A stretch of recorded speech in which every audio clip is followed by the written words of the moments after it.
Bem-vindos ao Alma Medieval. O silêncio do passado é traiçoeiro. Ele guarda não só os nomes dos grandes heróis, mas também os sussurros das almas que ousaram amar onde a sociedade ditava o ódio. Aqui, no Alma Medieval, nós não temos medo de desenterrar o que a história oficial tentou esquecer. E hoje, vamos desvendar uma das histórias de amor mais improváveis e desafiadoras que já pisaram o chão de pedra da Península Ibérica do século XV.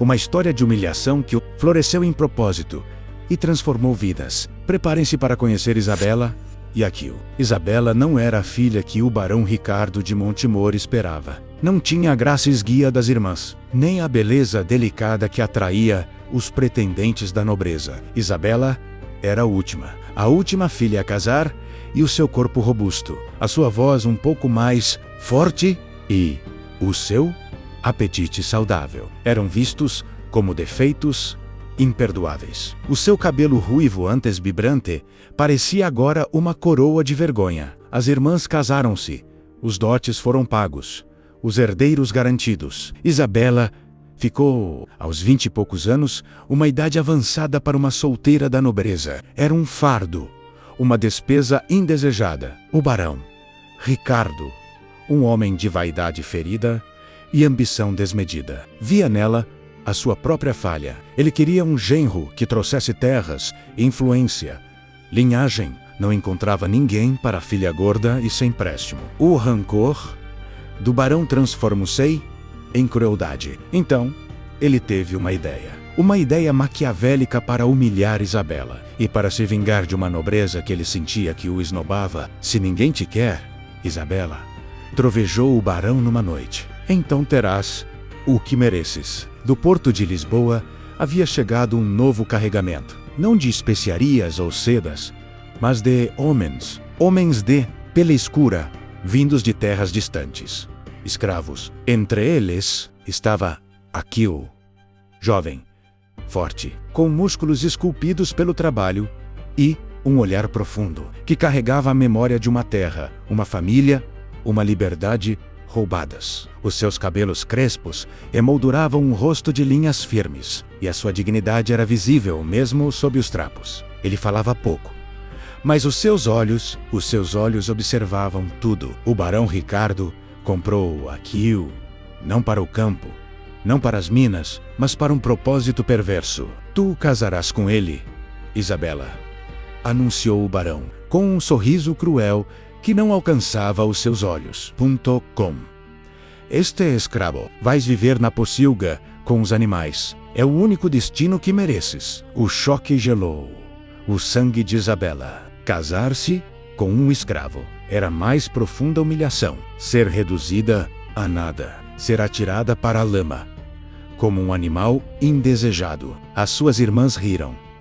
A corte cochichou. A dor rasgou-lhe a alma. Mas o seu olhar encontrou o de Akil. E naquele olhar não havia desprezo, nem raiva. Havia tristeza e uma dignidade silenciosa que a desarmou. O casamento foi uma farsa, não na capela, mas no pátio do castelo, sem festas, sem convidados. Apenas o barão Ricardo e alguns serviçais que se esforçavam para conter o riso. Isabela, com o seu vestido mais velho, sente-usei, a mais grotesca das noivas. Akil, de pé, amarrado por uma corda, parecia uma estátua de resignação. Ele não a tocou, ela não o tocou.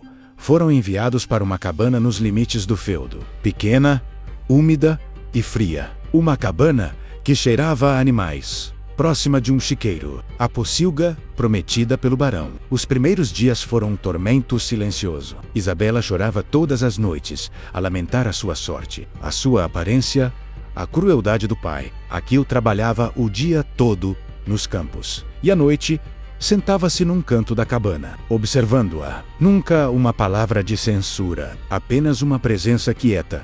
Numa tarde, Isabela tentou acender o fogo e falhou miseravelmente, sujando-se de fuligem. Apanhada pelo desespero e pela frustração, explodiu.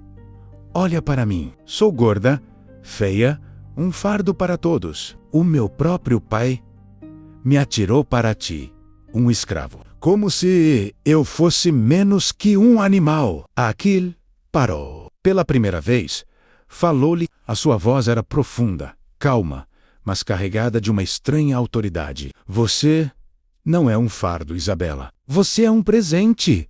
Isabela olhou para ele, chocada. Um presente? Sou uma humilhação. Não, Aquil respondeu. Humilhação é o que eles fazem a você. Você é a minha esposa. E eu não tenho vergonha. O despertar do amor e da dignidade, menos 10 minutos. Essas palavras foram como a primeira chuva numa terra seca. Aquil, com a sua sabedoria vinda de uma cultura diferente, começou a ensinar Isabela a ver-se de outra forma. Ele elogiava a força dos seus braços, a bondade no seu coração, a inteligência nos seus olhos. Ele não a via como o barão via, ele via a alma.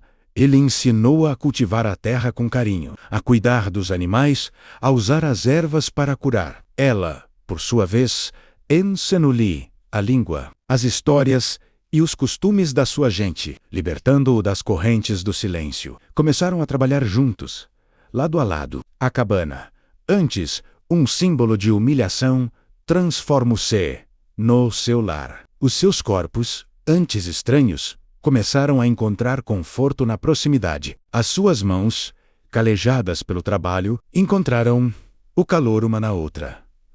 O amor não foi um raio. Foi uma semente que Aquil plantou no coração ferido de Isabela e que ela regou com a sua própria bondade. Ele amava a sua risada alta e espontânea. Ela amava a sua dignidade silenciosa e a profundidade do seu olhar. A paixão cresceu da amizade, do respeito, da partilha de um destino que ambos abraçaram. Uma noite, à luz tremeluzente da fogueira, Aquil pegou na mão de Isabela. Na minha terra, as mulheres fortes são belas. Você é forte, Isabela. Você é bela. As lágrimas que escorreram pelo rosto de Isabela, desta vez, não eram de dor, mas de libertação. Ela finalmente viu a beleza que Aquil via nela. Eles se abraçaram. Não mais por imposição, mas por um amor profundo e genuíno que nasceu da rejeição. Aquele beijo, simples e puro, selou um pacto de almas. O destino, por vezes, tem um senso de humor peculiar. Anos se passaram. O barão Ricardo, envolvido em dívidas e disputas, perdeu o seu castelo e as suas terras para um rival. As irmãs de Isabela, infelizes nos seus casamentos de conveniência, viram as suas fortunas esvaírem-se. Enequare, Aquil e Isabela prosperaram. A terra que o barão lhes deu, inútil, Aquil a fez florescer com técnicas de cultivo que trouxe da sua terra natal. Isabela, com a sua inteligência prática, administrava a venda dos produtos no mercado. Eles eram honestos, trabalhadores, e a sua reputação cresceu. Com a sua riqueza crescente, Isabela, que havia sentido na pele a dor da rejeição, teve uma visão. Ela e Aquil compraram uma grande quinta nos arredores da cidade. Começaram a acolher os esquecidos. Os primeiros foram 3 filhos de escravos, cujos pais tinham morrido nas minas abandonados: Sorte, João, Maria e Pedro. Aquil ensinou-lhes a cultivar, a ler as estrelas, a caçar. Isabela ensinou-lhes a ler, a escrever e, acima de tudo, a sentir-se amados. Depois veio Sofia, uma filha de nobres. Abandonada à nascença por ser defeituosa, tinha uma perna mais curta. Os pais, envergonhados, pagaram a uma ama para se livrar dela. Isabela a corrua, dando-lhe amor e um lugar na sua família. Sofia floresceu, a sua inteligência rivalizando com a da própria Isabela. E assim, a quinta de Aquil e Isabela tornou-se um refúgio. Eles não só acolhiam, eles libertavam com a fortuna que acumularam. Aquil, que outrora fora escravo, comprava a liberdade de outros escravos, oferecendo-lhes trabalho e uma nova vida. Isabela acolhia filhos abandonados, ensinando-lhes que a sua origem não definia o seu valor. O barão Ricardo morreu na pobreza. Esquecido, as suas filhas viveram vidas amargas e infelizes. Mas Isabela e Aquil, os rejeitados, Os humilhados construíram um legado de amor e dignidade que se estendeu por gerações. Nunca tiveram filhos de sangue, mas tiveram dezenas de filhos de coração. A sua casa era um farol de esperança numa Idade Média, muitas vezes cruel. Eles não se tornaram reis ou rainhas, mas foram algo muito maior. Foram os reis da compaixão e da liberdade. A história de Isabela e Aquilo é a prova de que o amor verdadeiro não vê cor, nem status, nem as imperfeições que a sociedade tenta impor. Ele quinto, a alma, e a alma deles floresceu onde ninguém esperava.